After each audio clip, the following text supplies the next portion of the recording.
Sans leurs terrasses, les rues et les places emblématiques du centre-ville de Bordeaux sont méconnaissables. La place Camille-Julien, habituellement grouillante de monde sous le soleil, est déserte. Même chose, place du Parlement Sainte-Catherine et dans tout ce secteur très touristique. Partout, les chaises et les tables des restaurants sont bien rangées.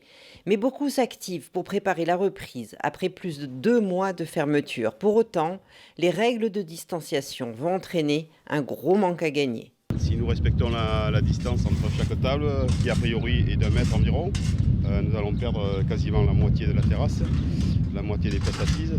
Comme tout établissement, si on se retrouve avec 30% de notre chiffre, on ne pourra que payer les charges et donc forcément on sera déficitaire de plusieurs milliers d'euros chaque mois. Et le personnel, il faut le payer et si, si je n'ai que 30% de capacité d'accueil, je me retrouve là dans une situation très compliquée.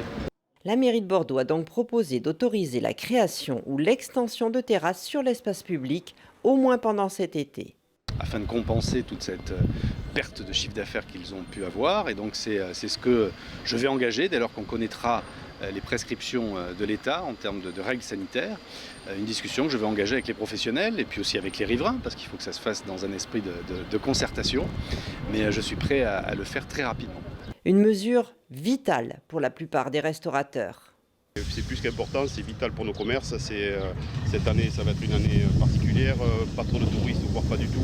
Et à 30% de capacité, je ne sais même pas si ça vaut le coup de réouvrir. Donc on va demander une extension pour pouvoir au moins récupérer une capacité importante qui nous permet de pouvoir faire face aux charges. Pour nous c'est vital, bien sûr c'est vital. Si on n'étend pas la terrasse, on va se retrouver avec 32 couverts, 32 places assises. Au lieu de 60, au lieu de 120 la totalité de la terrasse. À condition que le temps soit de la partie, ni caniculaire ni pluvieux, car à l'intérieur, tout le monde ne pourra pas se mettre à l'abri.